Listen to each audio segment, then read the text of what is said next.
ye eddakiika ziri 12 zaakayita ku ssaawa emu ey'akawungeezi oli ku 89 2 Emmanuel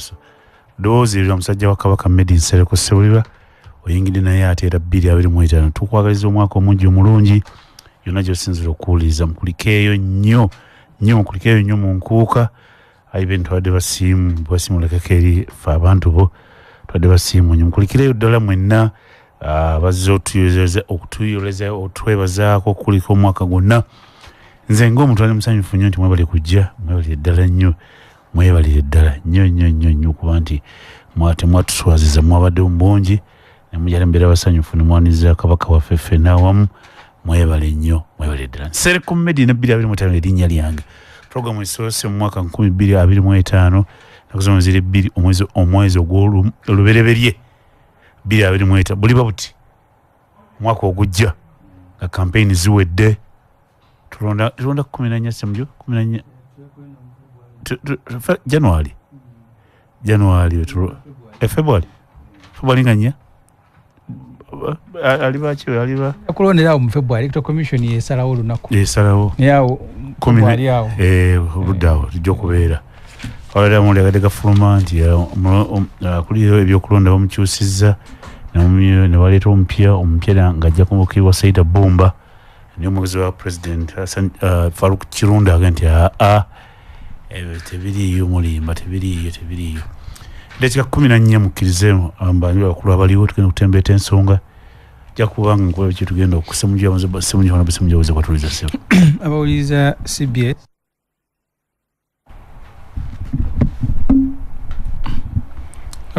CBS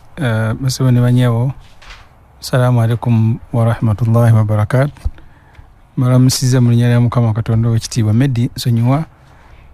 mbadde sifunanga mukisa kujja ku CBS bukyanga mukadde wange Haji Ali Nganda Nkwanga Katonda amujjulula nenja kwebaza abantu bonna nawe Medi nga mwoli amina ya rabbi kuwaguwa chikiri ya CBS wakali mbutusa nebyali munda nobiraba byonna nembiraba sebo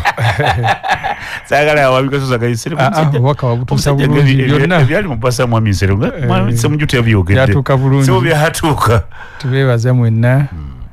Haji Nganda Katonda yamuwa obulamu bwa myaka 98 nagira bwe konze era 98 naye ate nga teyalwa era wombuuza Haji Kyanjo yatugamba taata we nga afudde n'agamba ye muntu yokka gwe nasooka okuwulyako mulamu bwange n'agamba nti Sirimani afudde bukadde Kyanjo ayiwa ku taata we yagamba nti Sirimani afudde bukadde entumo wali yagamba Kyanjo tebujja kuwayiza bulwadde bwonna tebuliyo mwama likonzi wange abantu bagambe ku radio Sirimani afudde bukadde Haji Nganda yabadde mugonvu ng'abantu abakulu we babeera myaka 9 niyo kufa koze wuzi agaya abaana mujje munkwatireko wano nfune wuzu ng'afuna wuzu n'afa teyalwadde nti batuyite esemuju mwangu omusujja gumuli bubi omutwe alinze gwe yafudde bufi yafiridde waka ambulance bwe yazze okumunona yagambye bugambi nti ono gwe mutuyise okunona yafudde dda so twebazanya abantu abatusiikirako abatusuza mwenna buli omu kyeyakola tesobola kumenya amanya gammwe Haji Nganda singa yali siyafa yali beebazizza nnyo naye ku lulwe ne ku lwa famire tubeebaza tusaba Katonda mukadde waffe amuwumuze mirembe nsanze wano Dr. Kaziwe nanga akuliko omwaka yemugava abasiraamu wakingana nange mwaka tugamba wala tashukku dahar temuvuma omwaka Katonda agamba mu hadisi Lukudusi nze mwaka nze biseera Katonda kati obuvuma Katonda tukuliko omwaka okugambira dda nti kulika Katonda Katonda yebiseera no Brandon yabimanya ebyo omusomesa munzikiriza yebayinza okuba omusomese ngambye abasiraamu aba umma naye bo sinza ate kulumba nzikiriza yawe nefe mu ddiini kati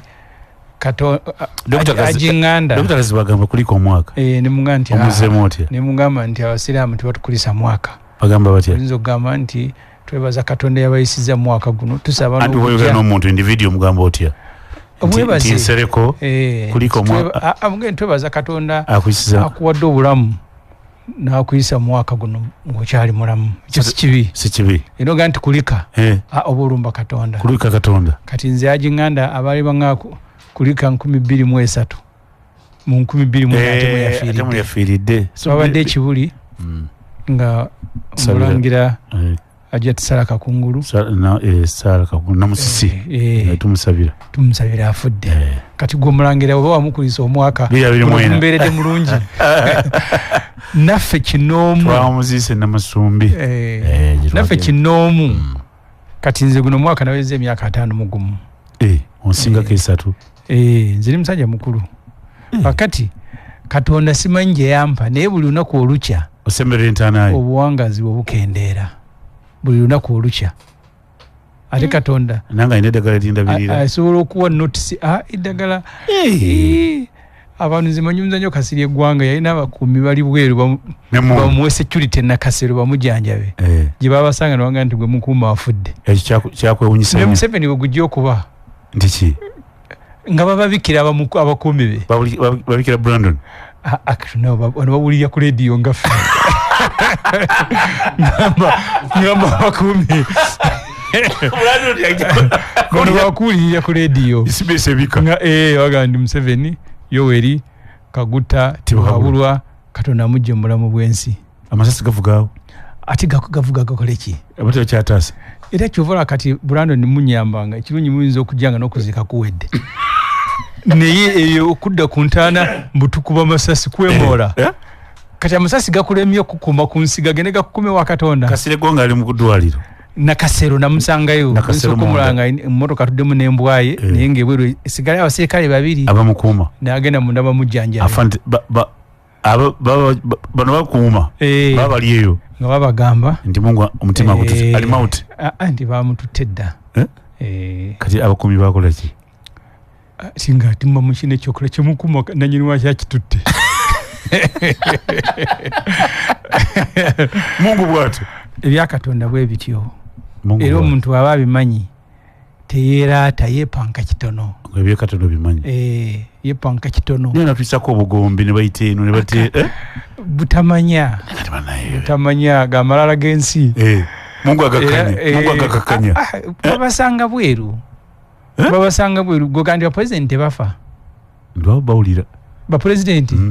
bafa ne bababika ani ababika CBC eri babika newanga nti Zambia afudde Zambia yafa yali viceroy yali muzungu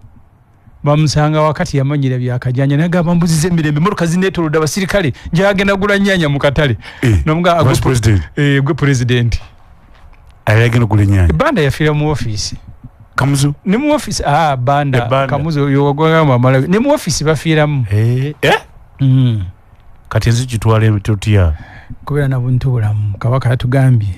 Ssaabasajja yawadde ensonga zaali 12 naye ono mu lubiri yatugambye tuyise bulungi tuwangala obulamu bulungi omwaka 2020 solution yokka nze nga graduation party yange Kyanjo yali omugenyi omukulu Hussein Kyanjo n'atusomera aya mu Qur'ani egamba kuntum khayra umma ukhrijat linnas ta'muruna bil ma'ruf wa tanhauna 'anil munkar nti mwe muli ekibiina ekirungi Katonda yakijjayo kiragire empisa ennungi n'okuziyiza obubi kulagira kuyisa bulungi kyokka kyekirimu amakulu yasinkiwe yatugambye omumanyi waddawe ekyolinaga nti fuba nnyo okulaba nti olina kyebali kwogerako kyewayambadde kyenatambula ku 2025 mu nsi buuza bwe ndifa bali njogerako ki nakiraba nkwanga nga bamwogerako ebijaaba ebintu nkwanga yali mugabi nnyo nga fe abawaka olumu temufuna abireeta nga byawaka naye ate bwawayitawo abyagala n'abimuwa nagamba nja baleetera kulwa president buze kwatuliza sebo njagala okulamusaako mwenna abatuwuliriza njagala simanyi ono wamubuuziza njagala okubasabira oba okweyanza Katonda nti bayise mu mwaka bulungi okusomoozebwa kubadde kungi mpozi nga sinakwerabira nze neewaddeyo Ssemujju bw'anaafuna PhD nja kuba omugenyi w'omukulu emyaka tebakyasoma ki oba biki kyanaafuna ojja kubeera omugenyi omukulu omukolo gwonna ngenda kuguyimiriramu ng'omugenyi omukulu ate nze sigenda kuba mugenyi mukulu wakujja bigambo njamugamba provide a budget take care mpa budget nkoleko ndi mugenyi mukulu I'll take care of that akole omukolo gwonna gyanzigwedde sigazayo gwakufa naye ssebo sigaza gwakufa njagala nange okusaasirako Honorable Ssemujju Katonda yabawa ekirabo ky'obulamu kya muzeeyi myaka 98 n'abasawo n'abasaaseredoti n'abawalimu abaziika abantu nabo bakutya tosobola kumanyira era musaaseredoti batya baagala otutwala mu ggulu naye gwe mugambe nti sooka ogenda ajaga nze kansembeyo kansooke ntwaleyo mmwe mwenna ye abasemba era bw'omugeza amaga nze bwenna agenda ni anaabatwala mu ggulu njagamba kyefaza kibi kifaza kye mugambeko kibi njagala ofe nti ogende mu ggulu osinkane ogende mu ggulu ajja kugamba alindako faza kibi so naye omwaka gubadde mulungi ssebe Busoga eyo twabaddeyo bulungi amaadi gali kugwa omukulu abadde atalaaga okwongera okunyikiza enteekateeka za gavumenti ekyabadde ekyenjawulo anze katambanya abuze batuuza ttandika omulamu kibadde ambaddeyo nkyabuuza buli kumali siri kutumira eyo program yakujja ku Lwomukaaga tubeeremu ne Ssemujju mutumira abeekyazanga ab'ekagoma n'ab'ekira bonna naye mpozi ekyenjawulo nti twayingidde omwaka gwe mulundi gwange ogwasoose okuyingira omwaka nga ndi mu maaso ga Katonda naguyingidde Bukalango era mbadde simanyi kiriwo Bukalango wano Wakiso ewa Father Magembe so abantu abadde era nkakasa tinengejje nabaddeyo nkyali n'amafuta Bukalango ekiwa mirembe obyanjawulo kiwa mirembe yanjawulo eri wano wansi wano eri wazana Kajansi kyenjagala okugamba abantu nti ndika amafuta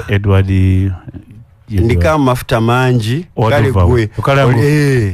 kale gwe abali okumpi bano njava waako njakwako Honorable Mitiyana ne Ssemujju n'abasigadde wabwerawo ebankwateko bafune ku mafuta genajje Bukalango Joyce tola salamu Assalamu alaikum Sebo Medi amina ne Ibra abantu abalala balamusizaako mu linnya lya Mukama waffe Yesu Kristo njagala okuyozayo n'okwagala kwa Katonda n'okusekimu mutukuvu emirembe gwawo amina dakiika 27 ezakayita ku ssaawa M eyakawungeezi Forest Resort Lweze kwebaza bonna bakasitoma bagenze munaku enkulu timwebale nnyo kujja mwabawadde amaanyi ne baga nti bakyera era bakyali ku nkola empya gye badde nkati bagingize mu mwaka omupya yokola nti bawa abantu basula balungi bisula by'omulembe byotwa obulungi emmere yaffe ey'okunsi eyitibwa yaffe eyawano ate ne bwere eyita continental local food yaffe eyawano era bategeeza nti gardens zaabwe zikyaliwo era bagamba nti abaana bayita bazanya mu swimming pool ez'omulembe bakulu n'abato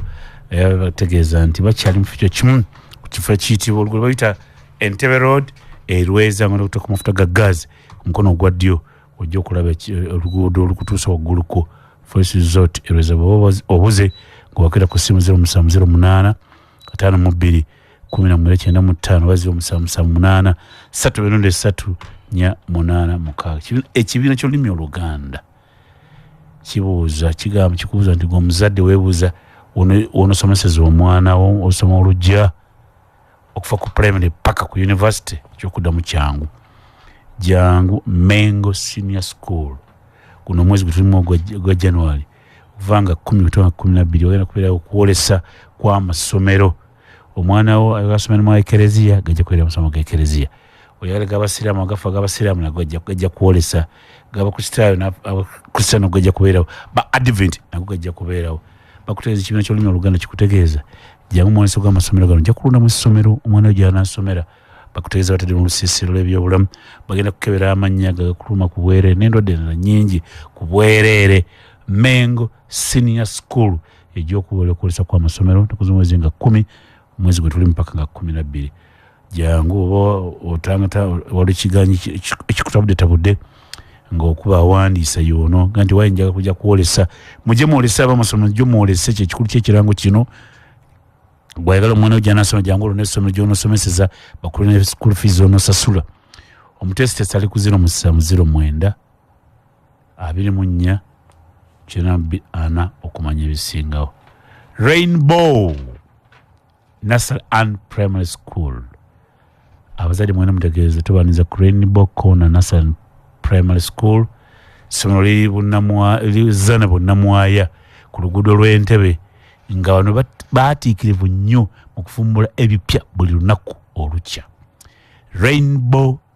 Corner Primary Nursery and Primary School tukulembeza okugunjula omwana nga musanyufu ate nga yeeyagala. Tugunjula omwana nga musanyufu ate nga yeeyagala. Abasomesa baffe balabira abaana balina obumanyi bw'okulabira abaana nnyo nnyo n'okuzuula ebitundu by'abaana ebyokuzannya ebyokuyimba byonna byonna ebikwata ku bitundu by'abaana. Ffe Rainbow ekyo twakitegeera nnyo. Nursery and Primary School ebibiina byaffe matiribona compound gaggadde ennene abaana balina beetaayiza abaana beeyagala batendekebwa mu art and craft okuyimba emizannyo empisa ebyobuwangwa n'eddiini ku Rainbow Corner Nursery and Primary School bo twabitegeera nti abazadde mu byagala nnyo. Wandiisa omwana kati ajje ku Rainbow Corner Nursery and Primary School ebiseera bino tuwanisa abaana jangu omwana omuleete kumanya ebisingawo n'okulagirira. Tuli ku simu 0753 336 834 oba 0772 336 834 ziri namba 2 emu eri 0753 336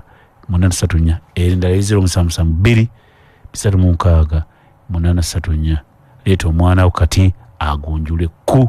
Rainbow Nursery and Primary School wa Zana Bunnamwaya. Teka ziri 3 mwezi akata ku ssaawa emu yakongezi kaleero oli ku 8 Edekasiya salumbiyo zakata ku ssaawa emu yakongezi kaleero abakulu we bali Honorable Semujunganda wali abekira Honorable Mama Mitiana wali Ntwatwa Joyce Baagala ate n'omusajja mukulu okuva Busoga nakiikira ekibiina ky'NRM ne President nga simula ye Brandon Alex Kintu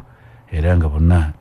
mukiriza bakulu abali tunulire abasemuju baka bali tunulire omwaka bwe guwedde twetete omwaka omujja ninga nsonga nja okuleeta zensonga mwezi omwaka bwe gugwayo church kanisa mwana wale wa kintu kimumirembe tugenda mukizo waka tugenda mu kulonda Kazimba yatugambye nti abanga mbere ba mirembe tunyina omwaka guno nga tugwetegekedde tukulonda kujja n'agamba Kazimba nti buli omwe ayina endowooza yimuleka abantu balese endowooza zaabwe. Mbadde nsoma popularity observer omutuku baddeko ekifaananyi kya mukulu Kyagulanyi ng'agamba ye mwetegetefu okwogeraganya ne Mpuuga kwogeraganya ne Museveni ku reconcile oyina monitor wasemujo anende observer Museveni ndabako Kyagulanyi naga nti ye okwogeraganya ne Mpuuga ne Museveni akyaniriza era obubaka bwasembyeyo mwabaddemu bunyo kusembya badde bwa Ssaabasajja Kabaka nikambulirize bwa president yagambye nti ababyeyo mu kyalo temugeza ne mbawa bond mbawa bail president yagerekere gwa naye abantu ensonga gye basembeza nnyo olwaleero na Bob Brandon kwogera kwa president bajjemu ensonga eyo otawa abantu bond otawa abantu bail kati ebyo nabyo bizze nnyo mu bantu tuggalawo omwaka ye Ssaabasajja Kabaka ekigambo kyebyo byadde ensonga zaali 12 naye mu lubiri yatugambye tubeere yabazizza abantu musabira era natugamba beene nti tugee mwaka guno tubeere bantu ba mirembe buli mwaki nti ziri wabwe ziti leero 2026 nga twategedde dda baani abagere kati abantu batandise okutimba ebipande mutumenze nze mwana wammwe mutumenze ebipande banna ipande ndabipande nenseka banna sebuju ndabipande koze utumenze nze mwana wammwe utumenze bingi embwa ya kukyalo nze wuuyo ndabipande bingi nze wuuyo koze banna sebuju natunuli omwaka ogwe honorable n'obubaka mukuwadde bwa church bwe yadde tukubiriza president naye yayogedde ne bene yawadde obubwe mutujjeeyo omwaka gutambudde mutuyinze mu mpya byemwe mulaba Ssemujuganda. Okusooka nga bwe nagambye mu ntandikwa nti ffe abasiraamu tetujaganya mwaka kuggwako katono nnyo president yawadde directive ekyo president ekigambo kye libateeka teribateeka ni bwagamba tembawa wali omulamuzi azoga nti mbawadde tulinawo president kyagambye n'amateeka kooti yesembayo kooti yesembayo nja kunoonya lukwagamba oli lulovulo kyegamba bamwennamwe muli ba oli w'amateeka omulimu gwe nkola mateeka mwabakola amateeka tugenda nakya Museveni tugenda nakyamateeka kati temubawa yagambye somaawo wenkula zimonitawo new vision yawe nsempapula government wali yogere some president yayogedde president somaawo ntadde akawandiiko Brown nkyusa Brown yanasobola okukyusa mbwe Brown ajja kukyusa luzungu nnyo bagala kyusa yagambye awo ntadde kakalamu president yagambye atya kantandikyo ddaalo there is rampant stealing of cattle, goats, etc., and the soft handling by the police and the courts of such criminals through giving them police bonds and court bails. I have raised the issue of bail with His Lordship, the Chief Justice, and I have banned the issue of police bonds. Chusa abemchena bategere ababi b'ebisolo nti obubbi bw'ebisolo ng'ente n'embuzi n'ebirala bweyongedde naye olw'engeri y'ekyejo poliisi n'abakuumaddembe gye bakwatamu emisango gino nga bawa abantu bano akalembereza akakalu ka poliisi kireetedde obubbi buno okweyongera n'olwekyo aweze akakalu ako kisolo mu luzungu kyagambye Museveni kyagambye I have banned the issue of police bonds kyusa ekibagala aweze ensonga y'okuwa akakalu eri abantu ababeera bazize emisango egyayogerako simanyi masemoteeka naye bwagamba nekanonyiza lukwago gwe genda mu maaso semujjo komaawo president kyayogedde ampuliriza nzija kukya mwami Museveni nga bwengaye nti ffe abasiraamu tetujaganya mwaka kuggwako nakutandika mulala naye okwebaza Katonda ogutuyisaamu tekiina bulabe bwonna tekiina musango omwaka guno gwe tuyiseemu nti okenduke ku kino ky'oŋŋambye gubaddemu ebintu ebikulu bingi ekimu ku byo mu mwezi gw'okusatu mwami Museveni yalonda mutabani we n'amuwa kati gw'okulira amagye ga Uganda nga nsoma Makerere gye nali 95 mpaka 98 967 awo kati yafa Agura Awori yakiikiranga Samia Bugwe Sirioli kyamujjukira bulungi mumanyi namukyazanga nnyo yabuuza ndi Museveni yagamba eggwanga ni Museveni yali akukusizza mutabani we ng'amuyingizizza amagye mu bubba yagura woli Museveni agamba nti mutabani wange si w'amagye Wero DU Kasenje bamutendekera Entebbe kati eyali Owero DU omwaka guno oguwedde 2024 kitaawe n'amugamba nti kati gw'okulira amagye ga Uganda era atuvuluze omwaka mpaka kugwako avumya ab'e Kenya avumya abawano avumya ani kubanga abaana ebintu byemuzanyise waka ng'abantu ne okubeera nga abantu abajja babagenyi nga mubayisaamu amaaso taata ne maama n'abaana bwe bakola kati Museveni nze nagamba nti teriyo kyakujooga ky'oyinza kukola abantu nga Museveni bw'ajooza ensi eno Uganda n'okera ku nkya n'onga omwana nti kati gwe kulira amagye maama kati gwokulira ebyenjigiza naga mukyala we yakoma mu senior ya 3 naye degree twazifuna lumwe Makerere eye yagifuna lwa buyinza directive gyogambye nti kati mpeze bwati we yayingire Makerere nga mutaani wa Amini yayingire Makerere naga nsula mu Lumumba naga ati nsoma mateeka naye warumu nakkirira ne mu school ovulo natandika okusoma ne bamuwona teyabirinda kuggwa mutaani wa Amini nine degree bali bajajimuwa no wa Museveni bwe gwali omukyala era bw'osoma fayiro ku yayingiriye Makerere eyali deputy academic registrar Godfrey Bazanye yawandiikako she does not qualify, what do I do? Bazanye akyaliyo ejali mulamu akyali Makerere kati nuza baawumula kuba Mukwanasoni academic registrar bamugoba yavaayo Professor P.A. Peru yafa Bazanye agamba atya she does not qualify, what do I do? Abuuzani olwo abuuza academic registrar Mukwanasoni fayiro n'agiwa Professor P.A. Peru yali deputy vice chancellor n'agiweereza Professor Sekamo mu School of Education ne bagamba nti tuyiye tuteekewo nti tumuwadde asome degree ku lw'ebyo byakoze mu bantu kwakikkirizibwa ekyo tekikkirizibwa tere oyo Museveni bw'ava mu buyinza ebintu bingi bigenda kukyuka ne degree ya mukyala we yakusazibwamu obiwulidde ate ng'okwata ku kirevu anti nkulikodinze degree ya mukyala wa Museveni baawe lwasimbula ebimu ku bijja okusali Makerere University mu mateeka gaayo weekukwatira ojjukira ekyatwera ku Captain Babu nkijjukira yali minister wa education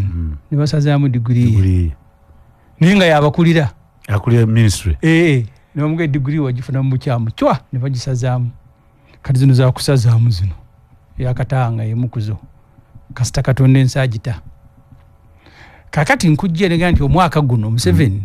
okujoga yakutuusiza lwaki muta president mu mawulire batugamba nti you refer to a person by title during the first mention ekiba kinsomesa mu class anakusomesa olwo onapito kati yafa onapito yafoye Peter Mwesigye George Rugarambi n'abalala naye bansomesa kati omuntu ekitiibwa kyo tukyogerako mulundi gumu mawulire kati gwe teebereza ng'oli mawulire toyina space emala buli towala bigambo buli paragraph gyotandika ne President Museveni soka kusala kuba omuyita Museveni anti bamutegeera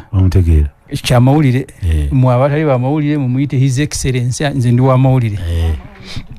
tumuyita Museveni mwamule muyita Museveni kasoka ni President Museveni omulundi gumu ebisigadde Museveni ndiye Museveni said kakati tuli wakati wa directive ne rule of law jenzija nti kati kino ndabye abantu bakimaliddeko nyo ebiseera niye batuwamba dda ekyabondi mutabani yakulira amagye gawamba abantu medi abasiraamu be baasiba nti baseka weesi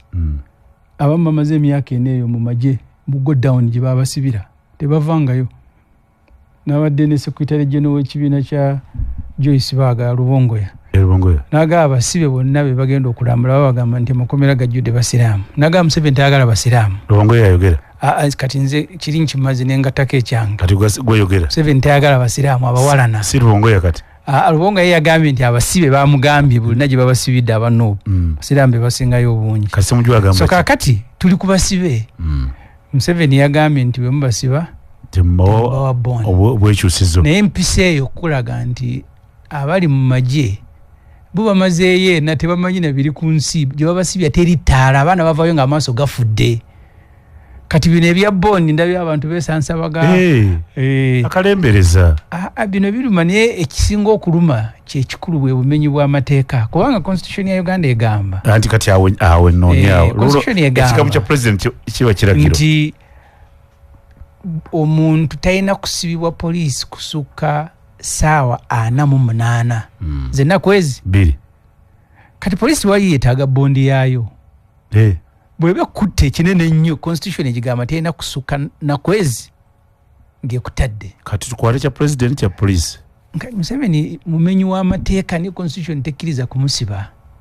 kimulyo nga nti ebintu ebisinga obungi bigenda kutereera ng'agenze nga bolaba Assad Syria kati abantu beyagoba mu nsiima amakasozi yadde atugamba nga tuzika ginganda Assad yagoba abantu e Syria ne bagenda banoonya obubudamu mu nsi okuli ne Russia kati yabasanziyo nga ne anoonya obubudamu.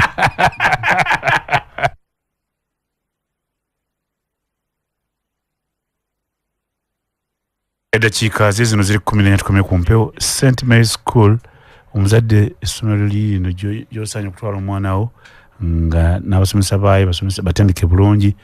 Mount St Mary's High School Kamengo essomero lye weetaagira ddala okutwala omwana wo asome. Balina on A-level basomesa arts and sciences ate nga n'okutumbula ebitone by'abaana kuba kitadde omuli music, dance, drama, omupiira, volleyball, ball, netball n'ebirala byonna. Mount St Mary's High School tulina UNIB center number ate nga twakkirizibwa minisitule y'ebyenjigiriza. Mount St Mary's High School tusangibwa Kamengo Mpigi ku Masaka Road. Bw'otwala omwana ku Mount St Mary's High School tojula kubanga bamulabirira bulungi ate kye bakola tebayiya kiyiye bakimanyi. Bali ku simu 0773 27 382 0755 59 95 Caring Heart for Children Primary School Masulita. Omuzadde afanye okusoma omwana asomera era yasanidde okutwalamu omwana essomero limu ku omusingo omugumu kwatandikira essomero bali lirimu Caring Heart for Children Pre and Primary School Masulita essomero ddungi ebizimbe byebyo biri ku mutindo abasomesa batendeke bulungi ensomesa ya kikugu ensula n'endiisa y'abaana nnungi ddala okuzaama anti twettalina nnyo emmere yaffe eri organic wamu n'obukuumi tubulina tuli mu kikomera munda essomero lya day and boarding. Caring Heart for Children Primary School, Caring Heart for Children School Masulita tuli wagazi bulungi ebisaawe weebiri era tutumbula buli kitone ky'omwana kyonna ky'omanyi omwana n'aba nga atambula n'okumanya era nja okutegeeza nti essomero lino fees tuteesa tumanyi okukakanya bwensi tuteesa nayo nga tulina omumeka tuwe omwana afune omusingo mulungi. Caring Heart for Children tusangibwa Kanzize Road Masulita wa Kiso kwanisa abaana kugenda mu maaso. Tuli ku simu 0753 783 95 oba 0772 38 9774. Email caringheartforchildren@gmail.com. Caring Heart for Children School, a school with a difference. Riani Yakago tutika mali. Tuli ku BBC building eri ku Nabugabo Street maaso Bank of Africa osanga Riani Yakago tutike mali tuyise tuva China, Turkey, Dubai, emigo gya mu group echi nejeso kinom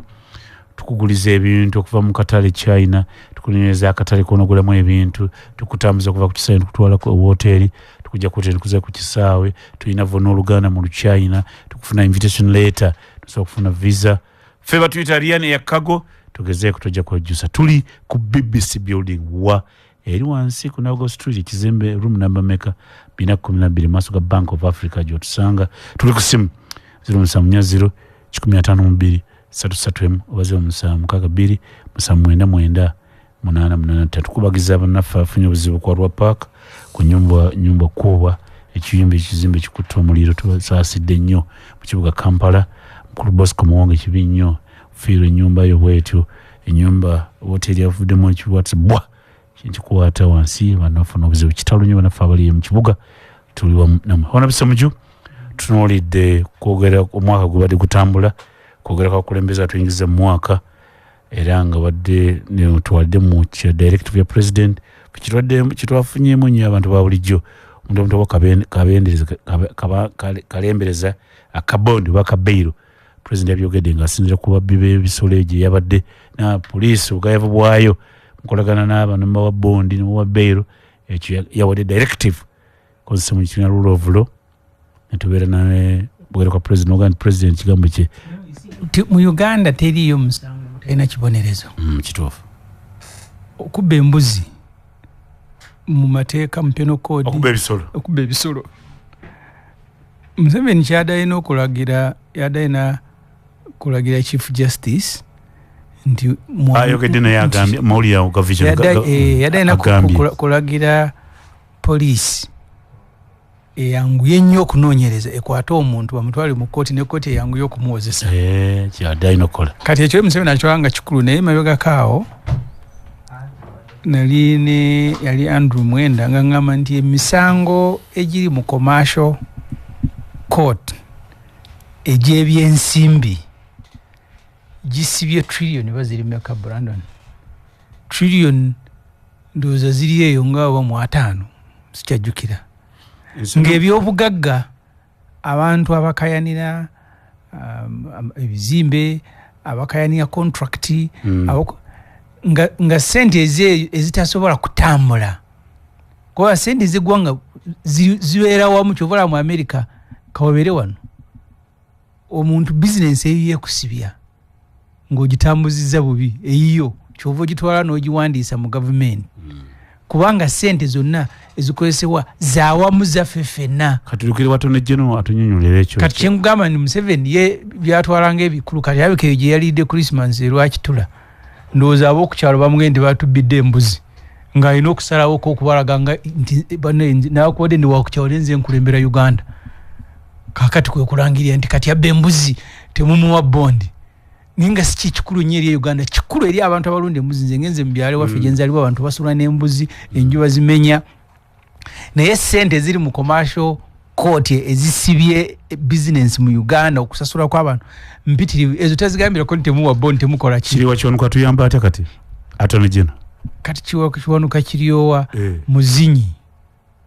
kati Museveni akubye ngoma obuuza omuzinyi ekiddako kiro kiwe atone jeno anti muzinyi ono ye muyimbi yakulira engoma kakati yagikubye kiwanuka kiryowa nti kyekirungi ennyo eri ekyeri eggwanga kiryowa gwe mulimu gwe baapatana so Museveni ensonga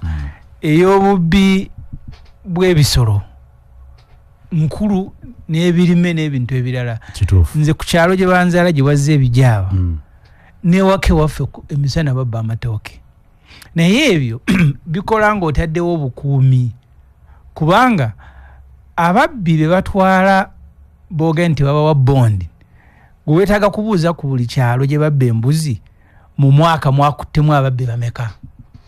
oyinza okusanga ng'ababbi embuzi abantu bali 100 bakutteko omu kati Museveni agawoyo mumufiireko bali abalala nze nagaye waffe kyatuuka nga ababba embuzi balekawo n'ebbaluwa egamba nti ebyenda mulye yasaze musiraamu kati lekawo ebbaluwa nti ebyenda mulye yasaze musiraamu Juma yasaze mulye ebyenda temufaayo nenge embuzi bakitutte so bitawanya abantu nesi enkwata yayo nekati ekizibu nti ye yayogeredde kubana abamulinaanye oyaliridde Christmas kakati nze ate nditamuka element siriwa amateeka gugagamba ki amateeka ekisooka omuntu talina kusibwa nga tolina kyomusibira bw'oba okiyina mu ssaawa 48 oteeka okubeera nga omututte mu kkooti ne bamuvunaana ge mateeka ono ayagala kumenya byamateeka bitambulira wamu kati ebyamateeka kubanga bw'oga nti nakubidde Chief Justice tawa abantu bail kooti yennyini kooti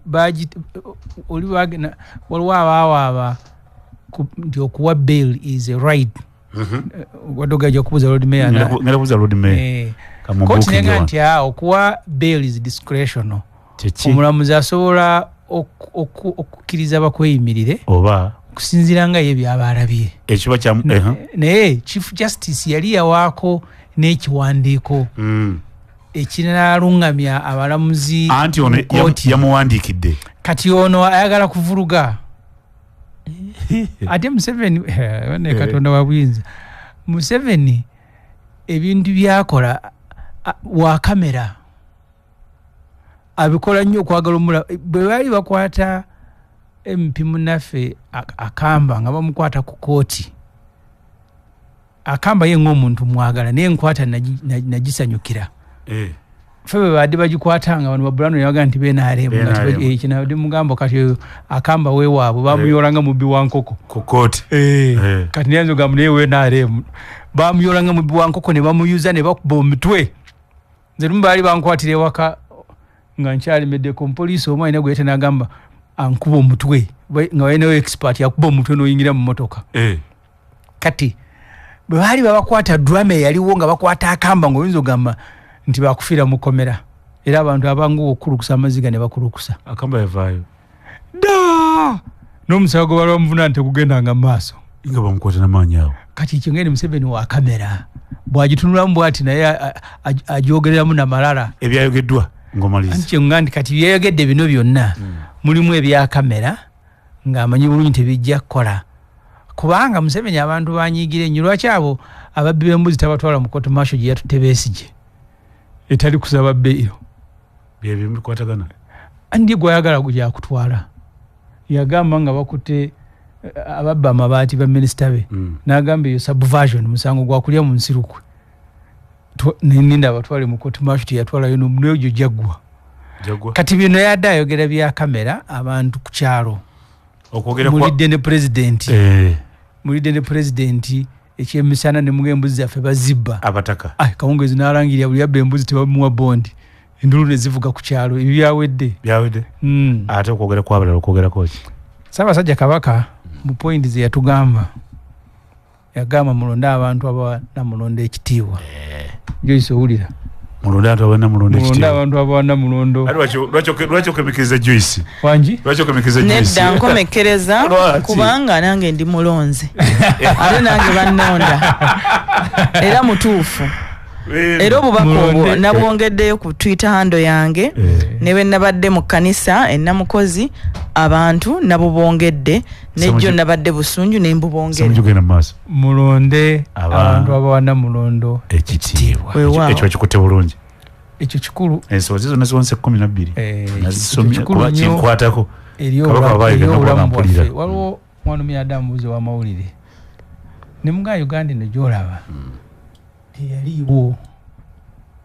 mu 6 ebiri tugenda mu bwetwaze ne tukola endagaano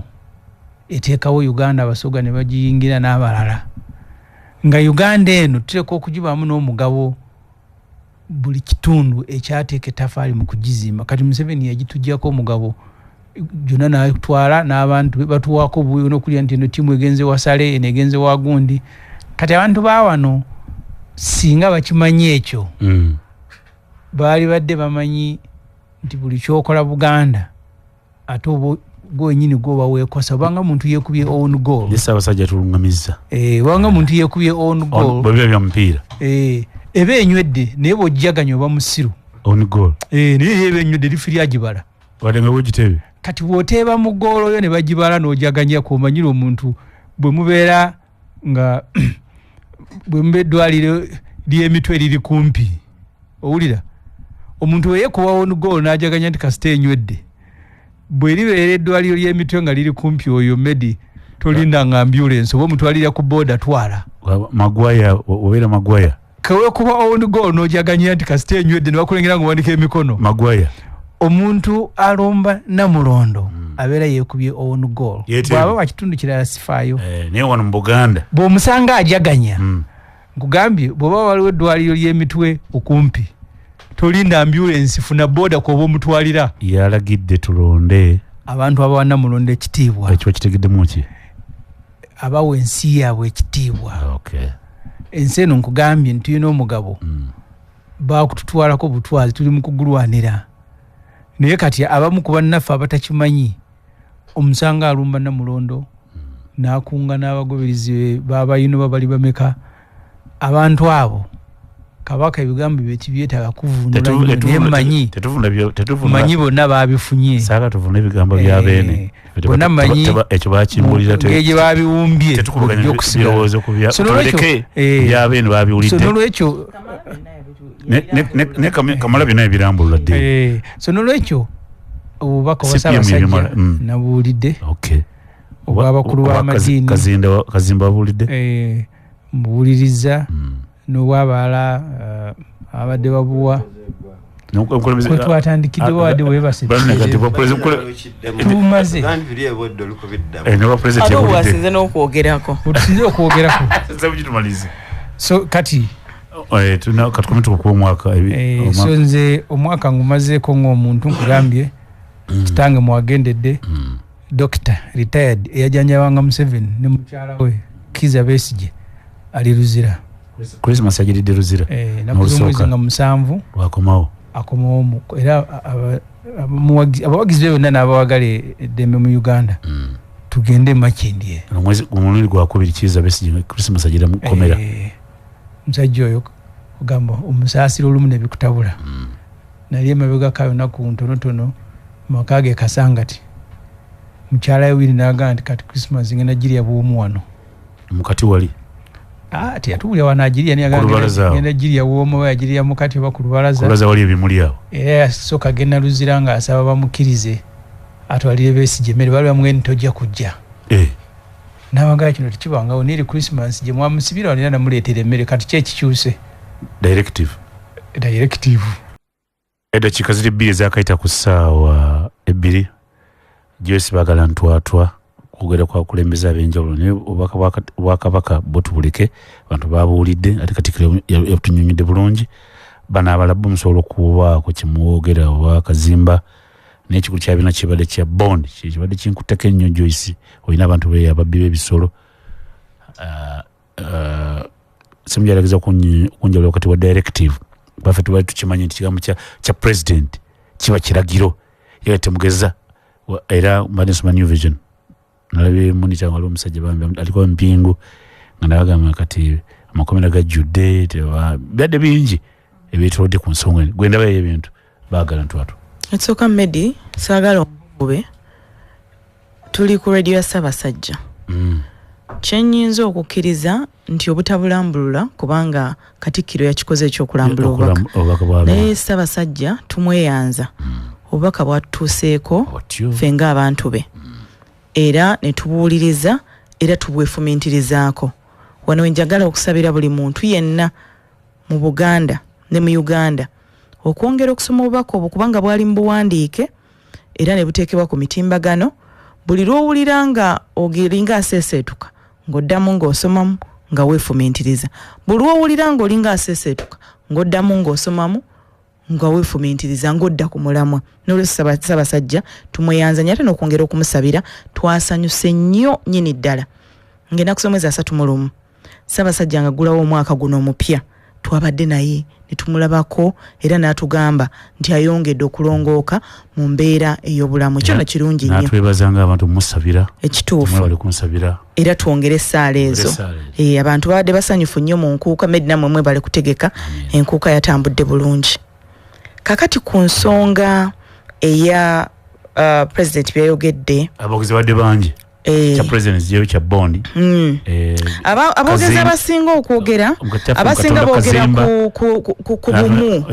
naye ekimu ku bintu Medi bye tusaana okufumiitizaako nga bannayuganda nti babyogerako nti obumu ogenda okulaba ng'ate obumu obwo omuntu akomye okubwogerako ku lunaku ng'olwo oba olwasekukkulu oba ku lusooka oba nga 31 naye ate singa wabeerawo embeera etalaga bumu ate ogenda okulaba nga buli omu akoze eki ng'asirise wano wensabira nti buli muntu yenna ayogera ku bumu buli muntu yenna ayogera ku mirembe ku peace aleme kukoma kugyogerako nga 31 nga tumalako omwaka omukadde n'okuyingira omwaka omupya naye ne wabeerawo embeera yonna eraga nti waliwo okutabanguka kw'emirembe amaloboozi ago gavengayo abantu bonna abayogedde ku mirembe ku bukkakkamu ku kwegatta naki obubaka tubwaniriza naye buve mu bigambo bubeere mu kukola mu bikolwa ate ne wabeerawo embeera ng'etabangula emirembe buli omu aveeyo si kirungi kwogera bwogezi ku kintu ate bwe kibaawo n'otakyogerako tugende ku bond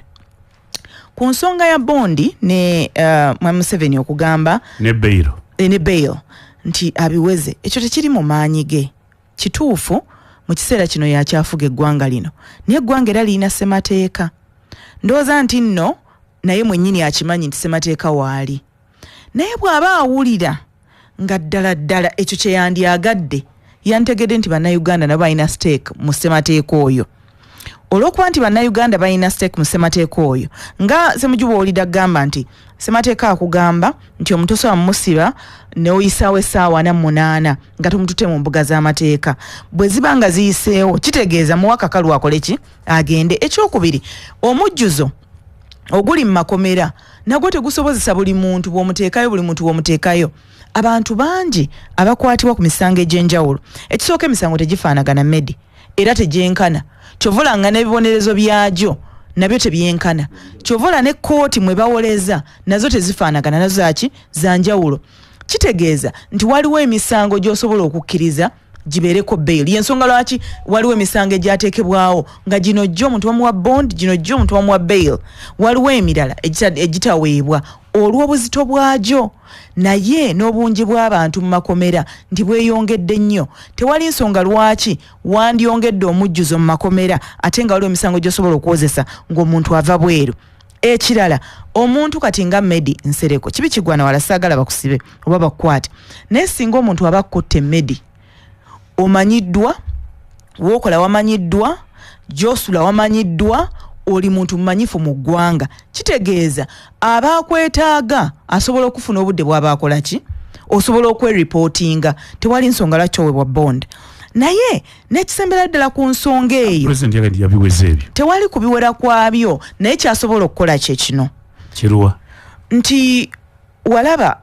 obadde osoma ennaku ezo zonna owekitiibwa Mpuuga ali mu mawulire omwaka gwonna ndowooza agubadde mu mawulire ku nsonga ez'enjawulo emu ku zo y'ensonga y'okukyusa mu ssemateeka ng'ayina wayagala akawaayiro akakwata ku referendum oba akaluwa k'ekikungo okukyusibwamu kubanga mu ssemateeka talaga nti akalu k'ekikungo mu Uganda kanaakubwanga ddi kakati olw'okuba nti Uganda ebanga terina resources zimala oba sente zimala okutegeka akalunga ak'ekikungo naye nga wabeerawo ebintu eby'enkizo ng'ebyo kubanga Medi bw'olaba ekintu ng'ekyo ky'okugaba bail kubanga kiri mu ddembe ly'abuntu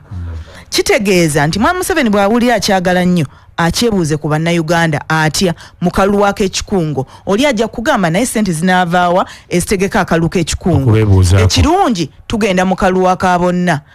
basobola okuteekawo bokisi nga ze zikubwamu akalu kano akali general box endala nebanga iri kuki ku referendum kuki ku nsonga ya bond awule bannayuganda kyebakola ki kyebagamba okusinga okutyobola ssemateeka gwamanyidde eddala obulungi n'okutyobola eddembe lya bannayuganda abayina okufuna bond oba bail oba akakalu akakooti oba akapoliisi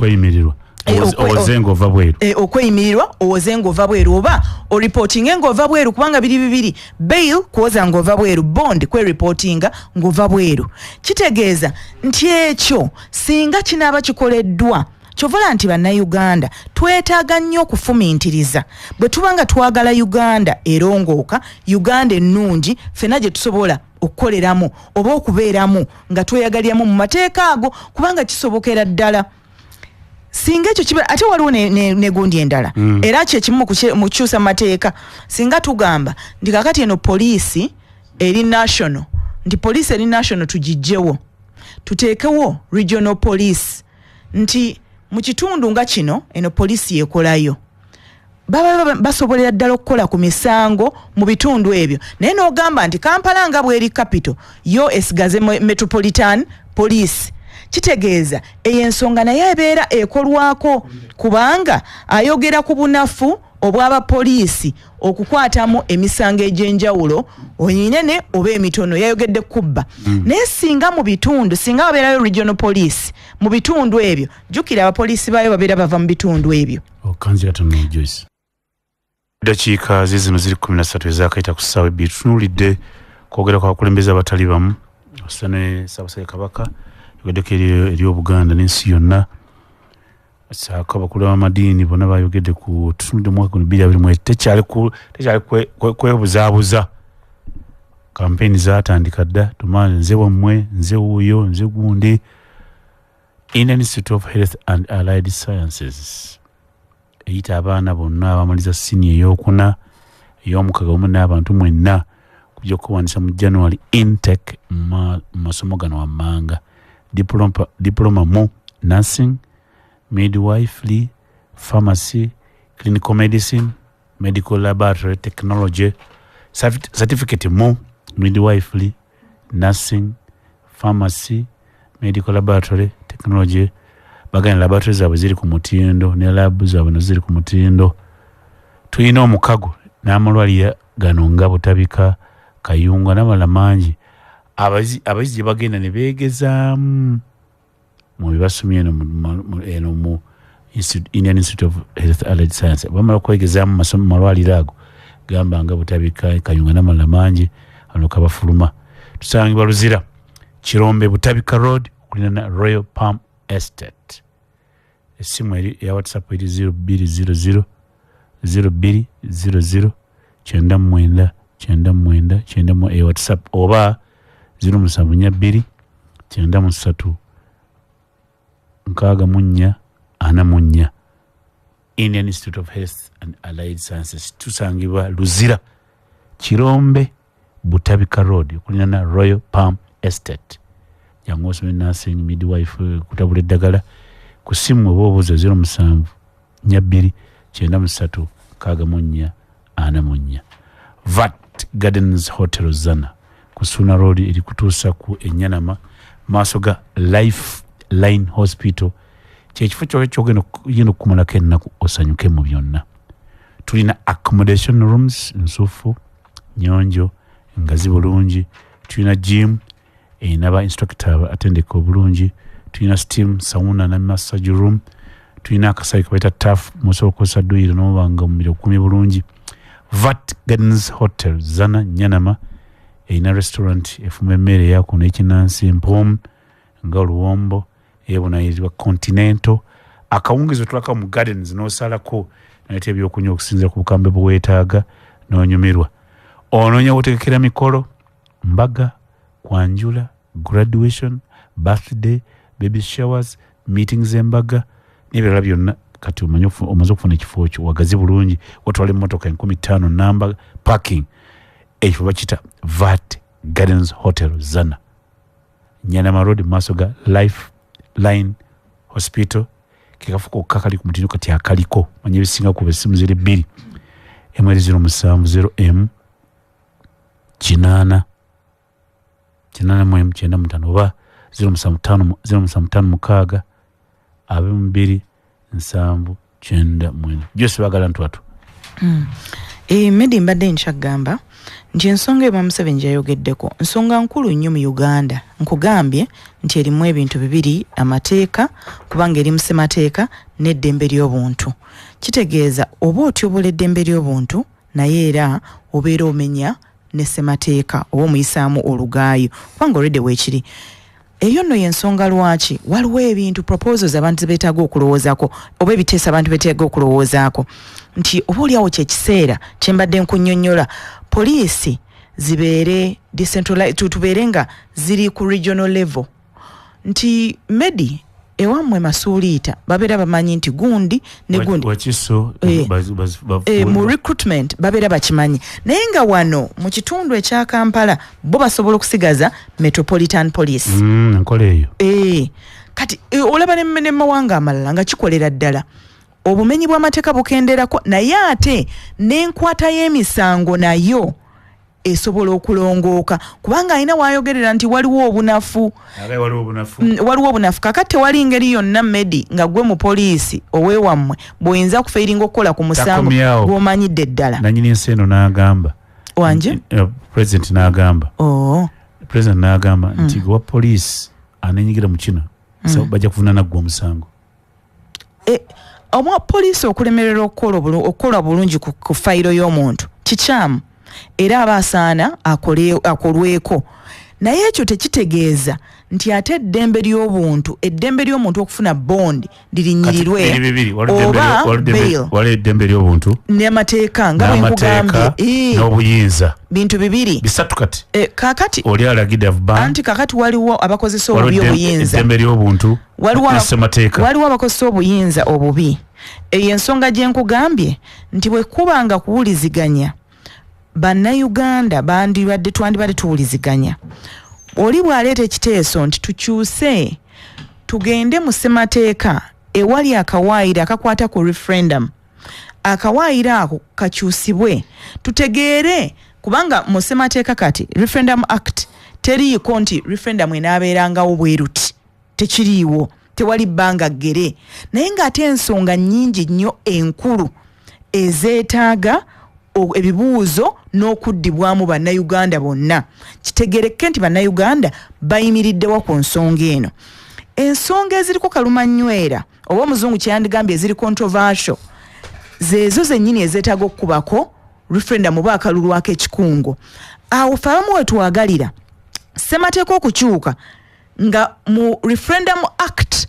kitegeeza nti oba tebaddeeko na myaka nti ebeerengawo bwe wati tukiteekewo nti referendum ebeerengawo bwe tunaabeeranga ne general election. Kikendeze ku ssente naye ebibuuzo nga bino biddibwemu.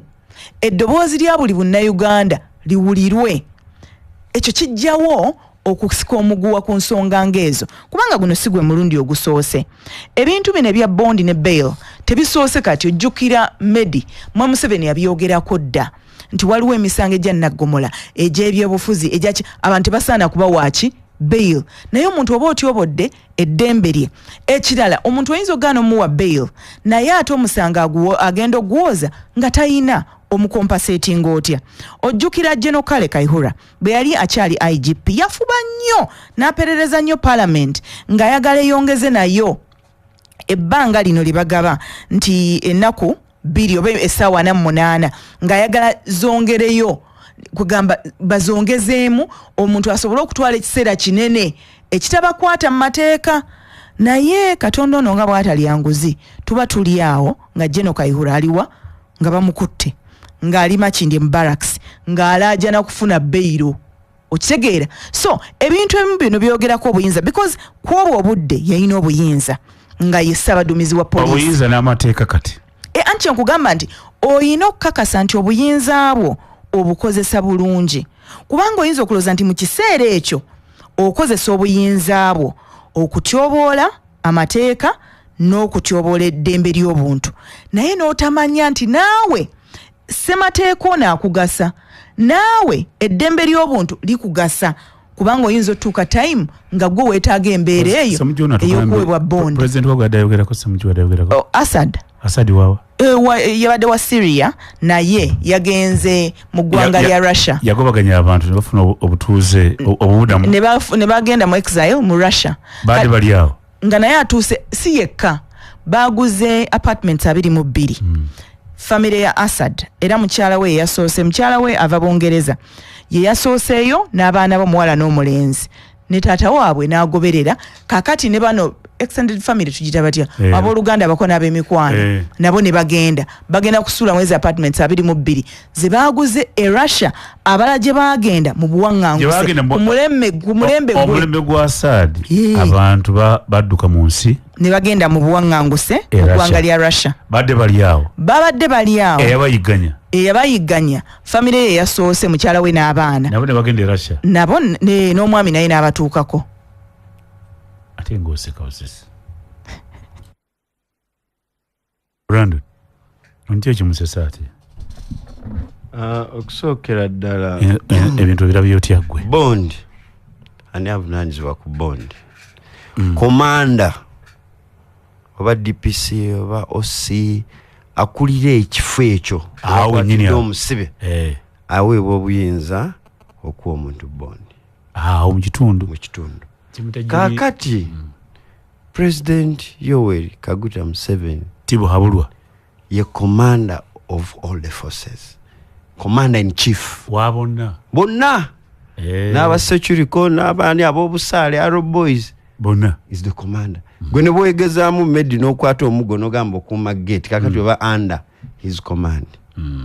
Kakati commander bw'avaayo n'agamba amateeka n'eddembe ly'obuntu ate nga neetayogedde bwogezi kubanga kiri mu bwandiike nti akulira awo kakati abakulira yenna yakirabye mpozi nyongera okukkirizaganya ne honorable baagala kyagambye ekirungi kyerabidde yandibadde antuma mu kapasite 2 nze ekisooka akutuma government atumani tugende tu implementing ekyokubiri ntula ku kakiiko ntula kakiiko ka defense and internal affairs akalondola emirimu gya police n'amagye nti bwe tuba ne regional nga bona babadde ayogera nendabira ddala nga tulina Busoga police department Midiana Police Department ngolaba New York, Texas. Exactly. Kalesa kwayagala. Era honorable agala ayimirira ku floor. Bagende wa bus. Akatati byakagabe ebyo biba bizibu. Ono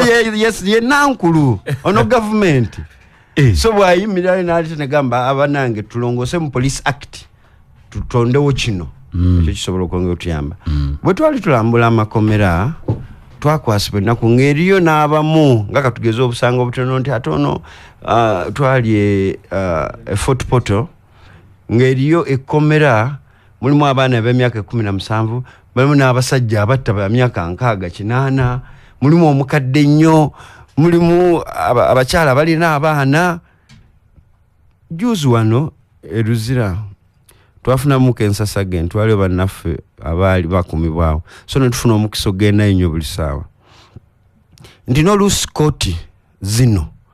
DPP office human resource balina ntono abantu abamu babagamba nti babasonyiwa ne babeerabira twatuukako mu prison ne bagamba abo babajjeereza nti bakyakola kiwano nti tulukulinda discharge order nti eva ku prison department nti anagirina nti ziriyo nnyingi omukulu tanawo kufuna budde kusayininga so nti twetaaga okuddabula kyendaba kino nti bwe banaawera nga juzi tubadde mu Christmas ali ababbi enkoko naye nze ate kyemmanyi nti tewali kibi kitono mu maaso ga Katonda simanyi mu Busiraamu mu kitwala nti mubi grading ekibi kibeera kibi ekibi kiba kibi kakati najina emisango of course bonakuba omuntu engumi n'omukutula akalinda minyira ennyindo n'oli gwosunye bajja gamba assault of high degree oba eno eri level wa degree oba ya diploma oba S4 ne bagrading nga bakola charge sheet kakati president kino yakyogedde bwayogera kino yayogedde nga sinagenda mu mateeka nina kati waliwo amateeka eddembe ly'obuntu ne rule of law kakati awo tutwale kiruwa eddembe ly'obuntu yayisoose n'ayogera ku bondi ate nga kyakyogedde kiri minuted nti ani avunaanyizibwako kakati Ssaabasumba Sebo Medi nakutegeeza ano nti nasomye misa high class ebukalangere yasomeddwa Ssaabasumba wessaze ekkulu eri e Kampala Paul Musumba Paul Semwogere yagisomye yagiyimbye ekyo nkugambe nti tofuna teweegayaza ano asena bakuva nkukwateko ofuneko kufuta Sebo Ssaabasumba andi ogaba ngaba mafuta ate ngalo akukyuka munandi wadde ndi bwana mukulu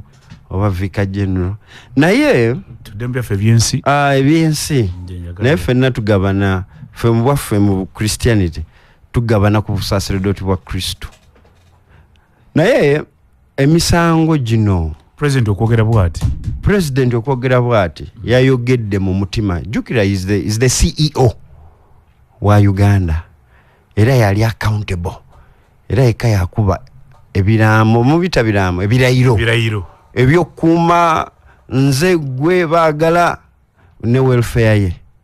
yonna abannayuganda tukoze programs nyingi ng'abantu abamu bazitwala bazijeregerera buli omu agikwata agamba kanfune mu kyendya n'agamba ekimala obbye embuzi y'omuntu jjajja wange namwandu ebwenge ku busiya gye namugulira ogimubbyeko gyatunuulidde nti wano kwa 23 ajja gisala afunemu $5,000 ogibbye gwogenza onyweddemu ekyokunywa nti abantu bateekwa okuyiga ate na zino bonds oluusi akalembereza kane abantu abamu banyooma oli ffe mu bululu tulina saying okujjako nze naye tusigadde tulina saying egamba nti katukimalira nebisigadde tujja bimalira muki mu kooti mu bululu tubyogere n'agamba nze tontawanya tukole kyonna kitukasitampita bisigadde tujja bimalira mu kooti era kooti nekola byekola oluusi biggwerawo egimu emisango bagisala eriyo emisango gye basala last year eriyo gye batanaba kusala election petitions nti kiwa abantu abamu obwagazi obw'okukola emisango petty stealing nti bwe bagende bakukamirira oba olwewo okooko naye nga bwe tugambye bwe kidda mu kyamateeka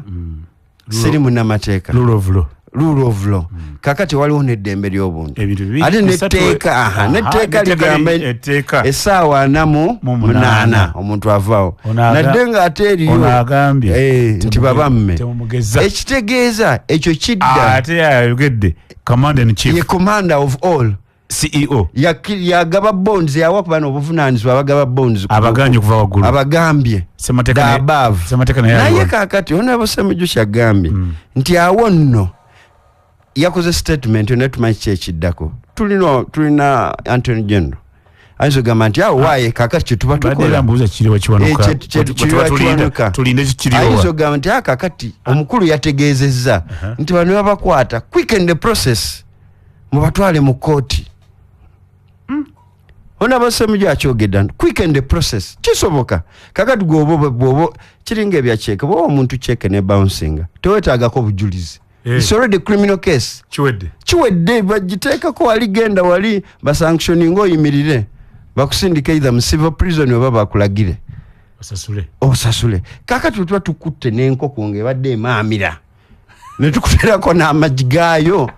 ne twatwala ku poliisi oba eyalungujja wano wansi bujulizi ki obulala bw'oyagala nti oyagala kunoonyereza kola charge sheet sanction the file bamuwa ekibonerezo kye bamugambe ni mamu ku kyalo kino okuvaano paka Namasuba wesifunye buli kunyonyolwa mwenga abaka parliament Joyce ne Ssemujju ne Brandon Ssemateeka agamba ki Brandon Ssemateeka omuntu tali supposed kubaawo essaawa 48 atwalibwe mu kooti kakati bano abamu ba investigation officer mu police abamu twaba checking ayinza n'okusaba nti njagala genda kufuna mujulizi naye sirina transport tukyanoonyereza kakati okunoonyereza oluusi ne kulwawo naye ng'etteeka liri very very very clear kyetugamba nti kakati bwe tuba twagala okugoberera etteeka lino nze actually sirabawo kya president kyayogedde kikyamu bw'agamba nti ebya bondi babamma abantu balekere kitegeeza nti abavunaanyizibwa ku institution bakwikeninga process nkwata leero lwakumeka lwakuna presenting my file wa state Anthony bagisanction angamba nina omusango basirina mfulume bwe mba nina ngende mukombera process esobola okubeera ng'egenda mu maaso kanda beeru kwagono Lord Mayor Sebo mganange. Oli otya munemu gye balekeeyo. Mwetuli tuziwambaza. Oli Kalungu. Ndi mu kibuga wano omwaka wena. Mwaka gwingire mu kibuga. Mbeera yonna. Bakulu bano bakulira batole ku salaamu Ssemujju waali wano Joyce Baagala ne Brandon. Assalamu alaikum wa rahmatullahi wa barakatuh. Yompulidde agamba aliko amafuta. Aliko amafuta. Ozana yana agatuwa ne tuyita mu mwaka guno. Lord Mayor. Kubanga oguwedde tegubadde mwangu. Tuba tutunulira waliwo okusomozebwa kwetagamu endaba y'ebirugwenga munamateeka kwekugera kwa president yagambye nti bond yayogedde ne Ssaabalamuzi bond ne bail biveewo. Nga twagala kutunulira waliwo amateeka Joyce Baagala atalimu akadembe ly'obuntu waliwo ne president alina ekigambo ekyenkomeredde oyinza kulungamya otya abatuuliza wali radio ya Beene? Ekisooka waliwo gye bayita spirit of the law. Ekintu ekyo kikulu nnyo. Spirit of the law. Omwoyo gw'etteeka. Ssemateeka alina omutima, alina omwoyo. Bwe kyatuuka ku kye bayita civil liberties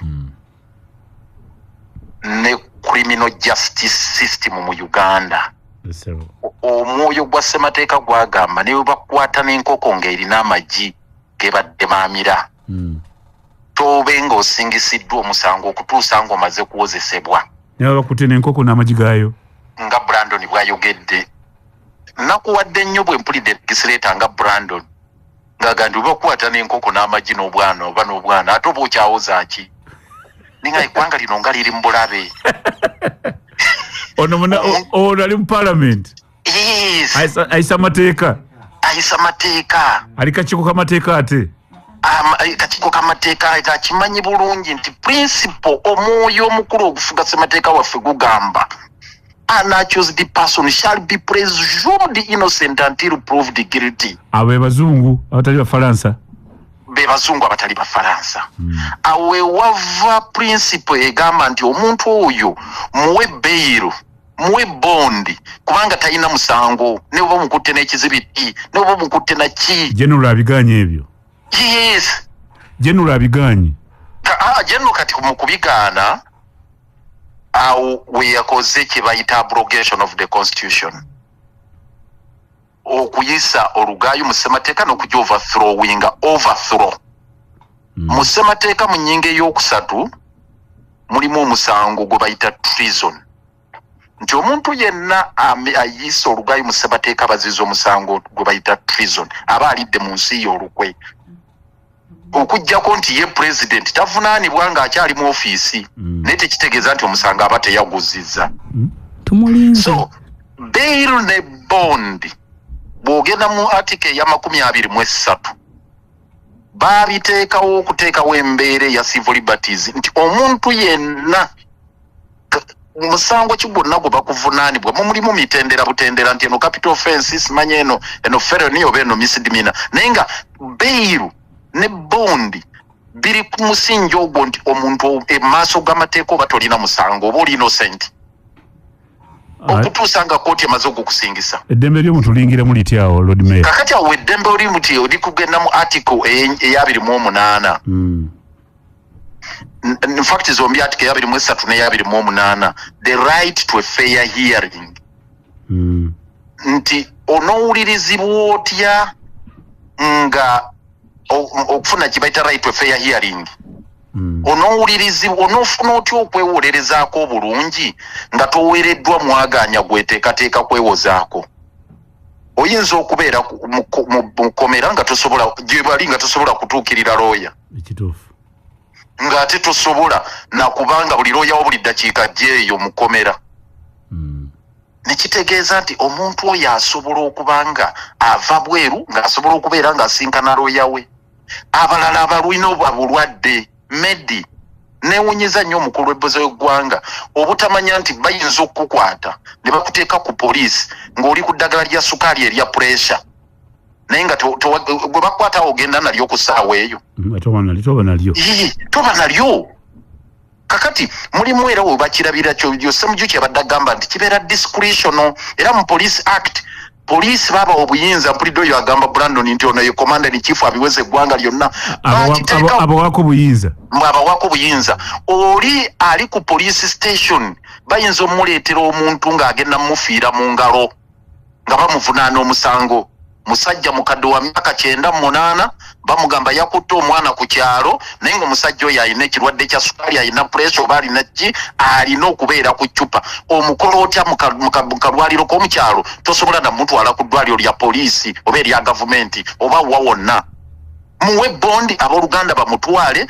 omusibire empingu ku kitanda ng'ali eyo. Babiweze. Kaakati mu kubiwera we yamenyedde amateeka era yaziza ogwa Naggomola naye njagala okwawukanako ne Ssemujju ne mwannyina ze baagala ku nsonga ze bagambye nti kirabika Museveni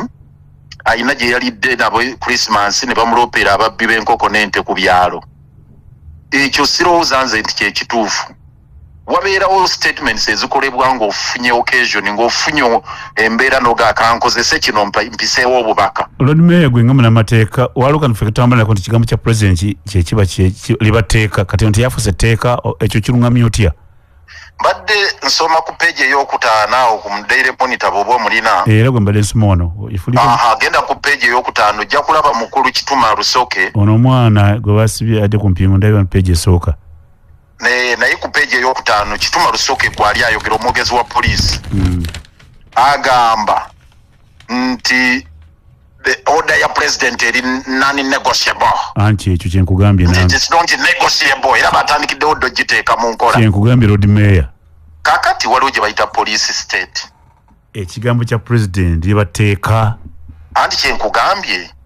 nti mu police state no mu pariah state wabeerayo pariah state nga executive order oba decrees ezikola singa ekyo mwami Yoweri Museveni abadde ayagala okukikola ojjawo ssemateeka Amini bwe yawamba mu 7 Amini 7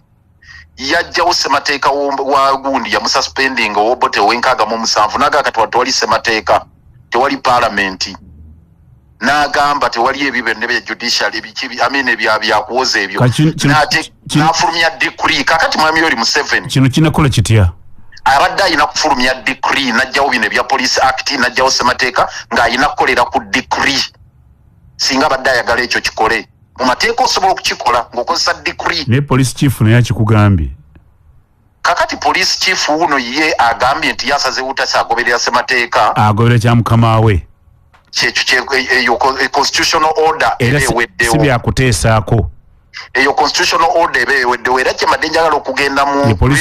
police chief si kyakuteesaako ekyo kyawedde nti kyawedde naye kyenjagadde okulagaza ensonga lwaki Museveni yakireese okwawukanako ne muganange Honorable Ssemujju kyagambye Museveni atayagala kuba village thieves obubaka yabadde abuwa Ssemujju n'abalala ffenna abali wano era bwabadde bujjuuliriza obwa mutabani we CDF eyagambye nti 2025 mu mwetegekere n'agamba okulaba owa poliisi yenna omusibya byayi eri ku muntu yenna obyobufuzi anaagenda mu lujjudde oba ewantu wonna n'ayogera ku first family ebigambo ebitabawoomera mu matu oyo wa poliisi okakumujjuutuka era bwe mpulidde awo Ssemujju ng'ayogera ku bitabo bya Janet Museveni ku mpapulaze n'agamba nti diguli ye bajja nagisazaamu teyagifuna mu butuufu n'ayogera byonna ebya Mukwanasoni Hanani byebyo byennyini omanyi Ssemujju kirayinti wange olwedda ali ku misango gya nuisance gyegyo Museveni ali ku beiru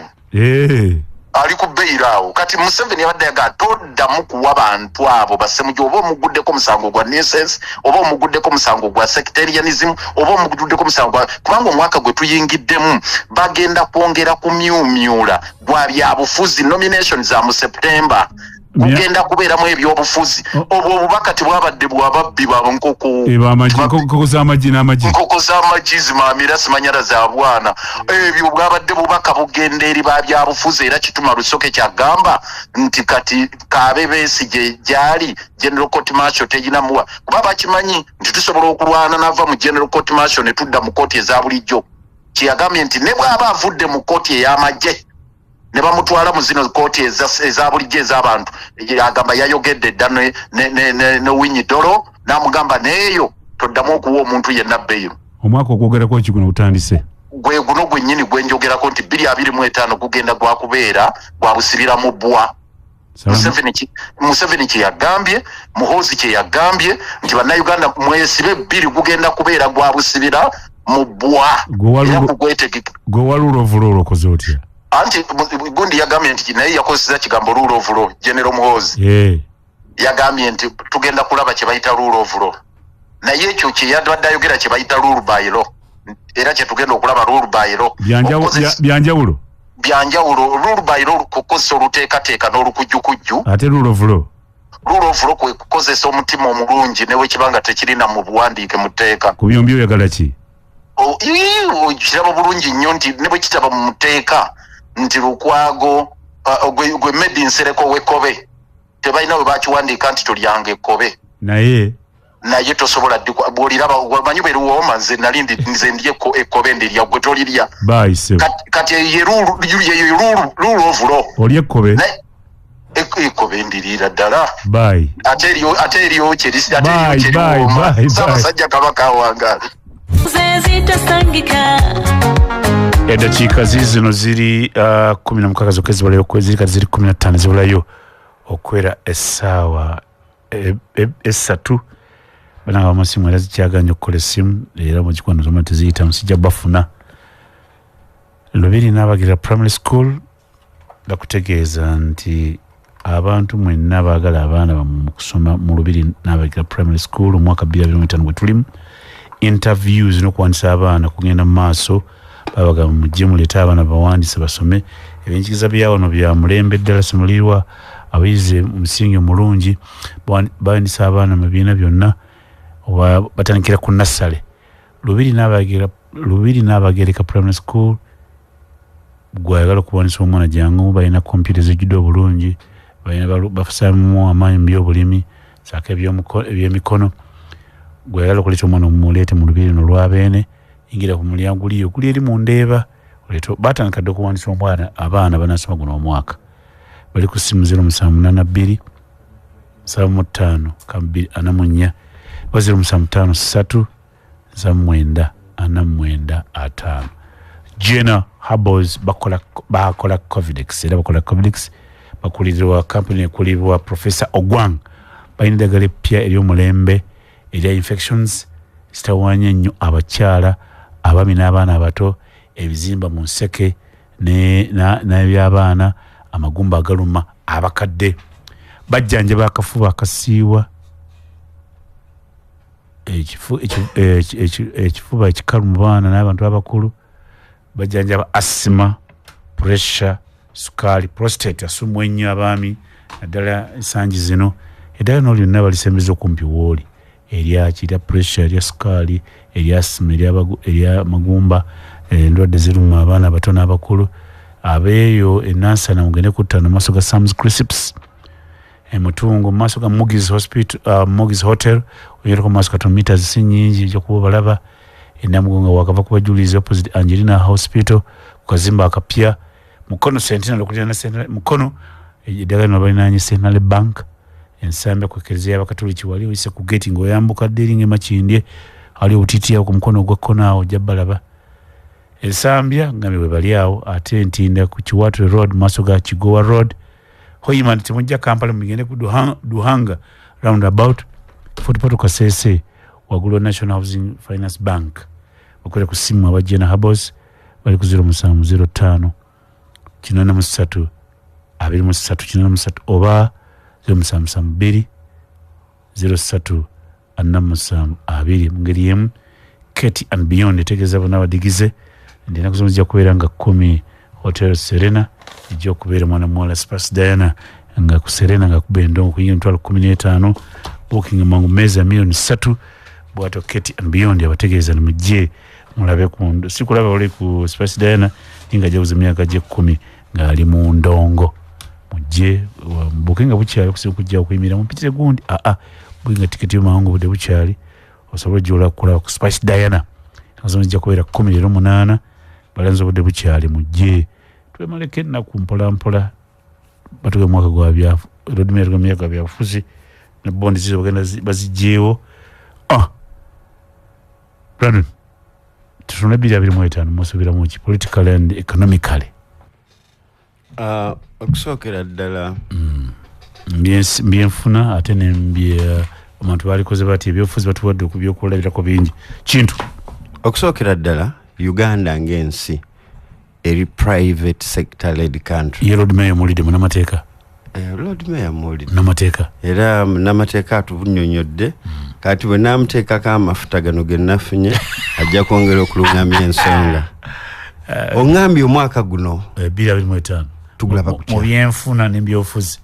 okutandika kwewandisa kwa mwaka guno okutandika ku byenfuna nkugambye nti Uganda omuntu akola atya eri private sector led Uganda yensi ey'okubiri mu nsi yonna ekuŋŋaanya oba etumbula ebyemirimu gye neekolera gyange kakati awo kijjiramu kimedi ku kimu ekyenfuna ekyasinze kulankulana mu Uganda byabufuzi ebyobufuzi kintu kyankulankulana kyamanyisa an economic activity era olaba bw'otambulako olaba abantu bagamba nzuuno ntuma uno laba atuuse osindika atudde tumanze yingira otule nejjukira kyewankola kati ondaba otya gwalabiko ye mwana ndi mutume ndaba ebipande kakati ekikulaga nti ebyo nabyo byanfuna abagenda okukuba ebipande ssaawa zino bw'ogenda awo ku nkuluma ndikubamu abalondemu ndowooza oba abayabulwamu nti nawe okeekyuma awo katutandise okunoonya okuyiga tutandise okunoga ebyo nabyo byanfuna biri awo eriyo n'abalala abajja mu byobufuzi nga bagamba ogenti ebyobufuzi nabyo byanfuna era bye biri kula ku speed ey'amaanyi ennyo nti buli ayagala okwakivinga medi ffe batulayiza nze nonaleo baagala olunaku eteekwa okubaayo tubi goba eno oli kwogera luzungu olikola ngeri eriyo kulumbe mp tubi era ateekwa okukola nnyo batubi gyo eriyo batubi gwe nalabye ng'ekifo kyasaba n'omuwendo gw'enziko gye yataddeyo nendabira ddala nga bino byanfuna kubanga ali kutunulya kakati service yava abalota kye batugamba nti service beyond self bano bali naffe katugende tulyeko era n'abatulonda ng'ewaffe ebusoga bayizo gamba oyo medica tumuwo yeena ajalyeku kakati ebyo byanfuna era bigenda kutandika era bigenda kubaawo ogenda kulaba saa zino rate ya churches emizigiti amahospital ebibiina bagenda tegeka emikolo era eriyo ebibiina ebigenda okutondebwawo kati nti munnange otuula okaaba development association negamba munnange medi ne munnange tubeera nfe tulina omala kulya weebaza development and sako comprehended something ne babiteekawo era obululu bwe bunaggwa ng'ebibiina bigira ki bw'onaatuuka bajja kwanjula omukubu ffe tulina kitubulamu kuwandiisa constitution yaffe yino mbw'obawanga bagabana ebyo byanfuna kubanga nabo bali targeting kati eno kiseera yeno ebibiina bitondebwewo abasumba bagulwa amakanisa abasumba nabagenda okuba n'amafuta nze eriyo kanisa ze nagenda mu kululi mu 2016 bwe natuuka eri n'omusumba yanyamba zengatto n'agamba naye siga omulimu gwogendako ogumanyi ndisaba ngumanyi nti sigensiga eri ey'amaanyi nanyamba zengatto nasiga naye nagwa kakati no naye sizoni osize ebyo byansimbi tosiga ssebo mbojja kutwala ndokwa ya mwanya osiga mu dollar pound sterling so ebyo byonna byanfuna politically nsogirabawa one for Uganda tuli very stable ngensi era government egenda ku making sure nti buli political actor buli yenyigira mu byobufuzi afuna fair treatment kubanga Uganda is a democracy erimu enkola ebibiina byobufuzi nti abantu bajja ku expressinga abanayagala okufuna the first job okuba president constituencies local councils ekyo tukiraba nga kiri possible kubanga institution eteekateeka institution ezikuuma ezikwasa amateeka n'okulabika nga wabaawo fair play mu byobufuzi government weri era government yeeyama kubanga buvunaanyizibwa bwa government kyova olaba nti ebyokwerinda biteekwa okuba very paramount mu bya government ng'otaddewo of course bano bonna gye bagenda okusaba obululu tebagenda kutambulira mu bire medi bavuga emmotoka ate emmotoka teziyita mu buliri ziyita ku nguudo enguudo weeziri wano seeya nabadde nva ekitugumu mabegaawo naye naseeyeza just kuseeyeeya oli mu free nga ndi just kuseeyeeya ne ngamba yini Uganda nga kinyuma olwange bw'ova mbozi tojjangako kagoma oseeyeeya itake nateete nateete wabadde tugende ffenna olokole bw'oseeyeeya akati awo buuza Lord Mayor kubanga twabawa muzze ku telefoni Lord Mayor mwabawa wano tetulina representation ye NRM obona okuva ku Lord Mayor leka malize my point kubanga tukwogera ku politics ate nze sibikula kamwanga stadde mu bwongo responsibility leadership oyogedde ku politics the political will in the capital city authority is under the leadership of the opposition yes boze oluguudo lwenatete buuza Lord Mayor wayi lukwago oluguudo olumu ebintu ebimumedi nga munnamawulire tobikkirizanga bimale okuyitawo Kasasiro bwe yayiika ekiteezi olwo ne tudda ku budget ya Kampala Capital City Authority n'ababaka ne bakkiriza nti bannange ssente ze tuwaayo ntono eri capital so kati ssente bwe ziba ntono Brandon aleme kudda wano okugamba bantu bwe mugambye ndowooza owulira bwe mugambye ate tajja bwe mugambye nti ez'ebusoga nnungi nti olwange wano bwe oluguudo lwa Brandon ye busoga ebintu ebimu tosobola kugamba nze nkugambye ezebusoga kubanga nange nsobola okugamba nti olutuuka ewange bwogerageranya n'enguudo nnyingi olutuuka ewange luli kalekaleko naye tosobola kugamba nti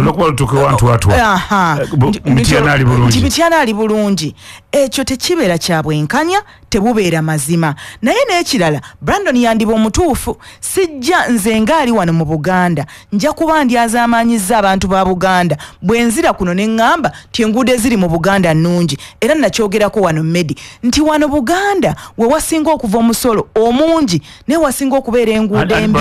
yagamba akyogedde naye bwe tutuuka muliriza essente entono ezitamala ago ge mazima ate kakati bw'omuwa ezitamala zinaakola buliwa tumalize Medi tetwagala bintu byakudda nkyovola nze Medi nkugamba solution ya Uganda esookera ddala yakwerwanako kulaba nga obukulembeze obuli mu buyinza ssaawa zino buvaako n'abalala tukwate mu bukulembeze ensi erabe ku njawulo kubanga kati bwe twogera wano Brandon Bambi ne bwabanga amanye ekintu kituufu nga bwe tunava ku mpewo ajagawaayi wabadde oyagala njogere ntya talina kyakkola alina kwogera empura kyakola ki kyayagala kuwulira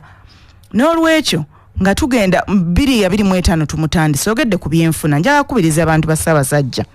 njala kwebaza nnyo Omutanda ne Katikkiro batukubiriza okulima emmwanyi zifunye mbasaba oba biki ebyaliwo simanyi lino tteeka twongere okulima emmwanyi twongere nnyo okulima emmwanyi okusitula ebyenfuna byaffe n'obutaggwamu maanyi ku mirimu gyonna gye tukola mbeera eyinza okuba nga si nnungi naye tuleme kuggwamu maanyi mu bye tukola ku nsonga z'ebyobufuzi okutereeza enkalala okuzza obujja enkalala kugenda kutandika kwali suppose okubeerawo okutandika nga 3 ne bongezaayo nga 10 omwezi guno abantu balina okukyegendereza abanga kutereeza enkalala kwa 10 kubanga oyinza okwagala okutereeza enkalala mu budde buli nga tugenda mu nomination n'ogamba naye nze nga saategeera so baakolamu enkyukakyuka eyo abantu baffe babeere nga beetegereza nnyo n'okugobera roadmap ey'ebyokulonda abaagala okwenyigira mu byobukulembeze ate nga tukubirizibwa ffenna okwenyigira mu byobukulembeze n'olwekyo gwayagala okukyusa owandiikira okukakasa nga oli ku lukalala tunula nkaliriza ku nsonga z'ebyokulonda then nominations zijja kubeerawo abaagala okwesimbawo mubawulirize batubbi buli omu gwe muwulirize kyotakola kyabulabe nnyo okulowooza nti omuntu gw'otayagala n'omuwuliriza toyagala kumuwuliriza gwe muwulirize ojjemu kubanga bw'oba olina gw'oyagala oyo gw'oyagala gw'ojja okulonda tewali akukaka tuyenze Spice Diana akuyise Spice Diana muganda wange kyana kyambogo angaye nti omwana w'embogo kyana kyambogo tugendeyo ku Serena nga 10 agambe ngambire baba nga wanje bale mind stars no tugenderewo Spice Diana bale mind kati kasito otegedde ate waliyo nebbanga oyinza n'okugula tickets wa nzenze so oyo mwana agulika ko ticket Spice Diana kyana kyambogo musoro wakayira angenda bira baba wambogo no mwana wambogo agenda bira baba nga tanjogerako wambogo Spice Diana era mu concert ye njagala mwenna mugende mumuwagire fena tugende tumuwagire mu concert ye nga 10 ku Serena